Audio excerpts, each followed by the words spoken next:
भारत की आजादी की कहानी कई महान नेताओं की मेहनत और संघर्ष में लिखी गई है। इनमें से एक नाम है जवाहरलाल नेहरू, जिन्हें लोग प्यार से पंडित नेहरू कहते थे। उनका जन्म 14 नवंबर 1889 को ब्रिटिश भारत के इलाहाबाद, जो कि अब प्रयागराज में है, हुआ था। पिता मोतीलाल नेहरू एक जाने माने बैरिस्टर थे और माता स्वरूप रानी एक सुसंस्कृत कश्मीरी ब्राह्मण परिवार से थी।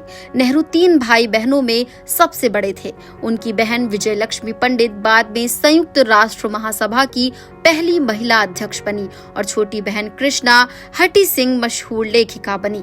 नेहरू बचपन से ही जिज्ञासु और तेज दिमाग के बच्चे थे। पढ़ाई के लिए उन्हें इंग्लैंड भेजा गया, जहां उन्होंने हैरो स्कूल और ट्रिनिटी कॉलेज कैम्ब्रिज से शिक्षा प्राप्त की। इसके बाद उन्होंने कैम्ब्रिज विश्वविद्यालय से लॉ की डिग्री हासिल की।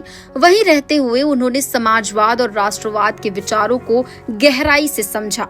7 साल इंग्लैंड में बिताने के बाद जब वो 1912 में भारत लौटे तो उनकी असली यात्रा शुरू हुई। एक वकील से लेकर स्वतंत्रता सेनानी और फिर देश के पहले प्रधानमंत्री बनने तक की यात्रा। भारत लौटने के बाद नेहरू ने इलाहाबाद में वकालत शुरू की। 1916 में उनकी शादी कमला नेहरू से हुई। 1 साल बाद यानी 1970 में वो होम रूल लीग से जुड़े, लेकिन असली राजनीतिक दीक्षा उन्हें 1919 में मिली, जब वो महात्मा गांधी के संपर्क में आए। उस समय गांधी जी ने रॉलेट एक्ट के खिलाफ आंदोलन छेड़ा था। गांधी जी के सत्याग्रह और अहिंसा ने नेहरू को गहराई से प्रभावित किया।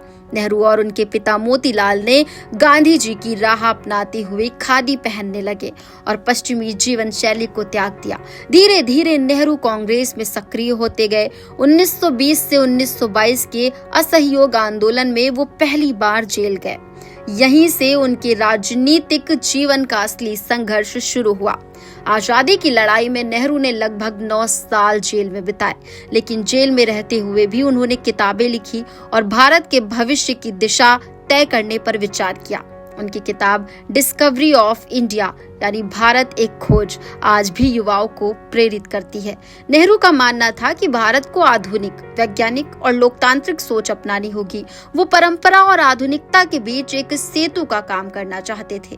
15 अगस्त 1947 को जब भारत आजाद हुआ तो नेहरू देश के पहले प्रधानमंत्री बने। उस ऐतिहासिक दिन उन्होंने लाल किले से जो भाषण दिया, at the stroke of the midnight hour when the world sleeps India will awake to life and freedom, वो आज भी इतिहास का हिस्सा है। प्रधानमंत्री बनने के बाद उनका जीवन और भी व्यस्त हो गया। उनके पहले निजी सचिव HVR लाइंगर ने लिखा था कि नेहरू रोज 16 से 17 घंटे काम करते थे, रात 2 बजे सोते हैं और सुबह 5:30 बजे नए दिन की शुरुआत करने के लिए तैयार हो जाते हैं। नेहरू बेहद सादगी पसंद इंसान थे।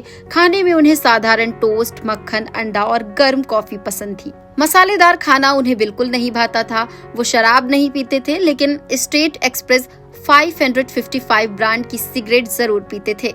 पैसे की बर्बादी उन्हें बहुत नापसंद थी। एक बार उनके सहायक ने देखा कि नेहरू अपने फटे मोजे खुद सी रहे थे। विदेश यात्रा पर भी वो कमरों की लाइट्स खुद बंद कर देते थे और नल खुला दिखता तो कार रुकवा कर ड्राइवर से बंद करवाते। नेहरू का घर हमेशा मेहमानों से भरा रहता था।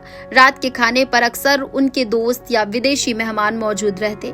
जब वो अच्छे मूड में होते तो दुनिया के मशहूर नेताओं की नकल कर सबको हंसा देते। स्विट्जरलैंड में मशहूर अभिनेता चार्ली चैपलिन से उनकी मुलाकात का किस्सा आज भी मशहूर है। चैपलिन ने उन्हें अपने विला पर डिनर के लिए बुलाया और कहा, मुझे आपकी हर बात पसंद है, बस सिवाय एक चीज के, आप शराब नहीं पीते। इस पर नेहरू हंसकर बोले, अगर यही एक कमी है तो मैं आपके लिए शेरी का एक गिलास पी सकता हूँ। नेहरू अपने शिष्टाचार और दरियादिली के लिए जाने जाते थे। उदाहरण के लिए एक बार उनके साथी सैयद महमूद ट्रेन यात्रा में अपना बैग खुद बांधने में परेशान थे।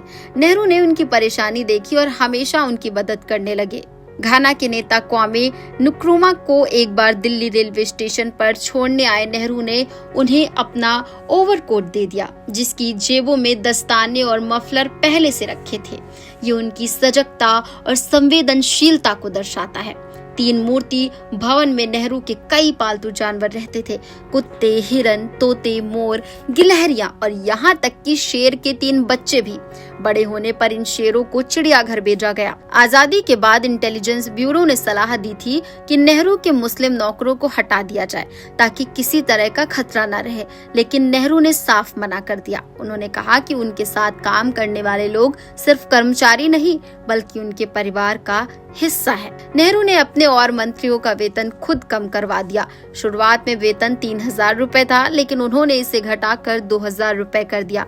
उनके अनुसार देश जब मुश्किल दौर से गुजर रहा हो तो नेताओं को भी सादगी दिखानी चाहिए। नेहरू बेहद शांत और सुलझे हुए इंसान थे, लेकिन जब बात अपने दोस्तों और मेहमानों की इज्जत की आती थी तो वो गुस्सा भी दिखा देते थे। एक बार जब कांग्रेस नेता राजगोपालचारी को इलाहाबाद स्टेशन पर विरोध किया गया तो नेहरू ने खुद भीड़ से काले झंडे छीन लिए और कहा, मेरे मेहमान का अपमान मत करो। नेहरू योग और व्यायाम करते थे, वो शीर्षासन तक कर लेते थे। उनके सुरक्षा अधिकारी KF रुस्तमजी ने लिखा है कि 63 साल की उम्र में भी नेहरू 33 साल के जैसे लगते थे।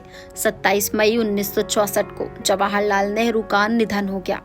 उनके निधन के बाद पूरा देश शोक में डूब गया। लोग सड़कों पर उमड़ पड़े जैसे परिवार के किसी सदस्य को खो दिया हो, लेकिन नेहरू आज भी हम लोगों के बीच जिंदा हैं।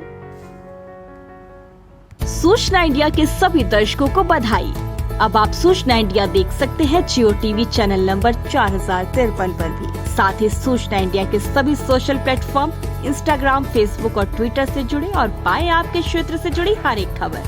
अगर आप खबरें पढ़ने में दिलचस्पी रखते हैं तो अभी लॉग इन करें www.सूचनाindia.co.in पर।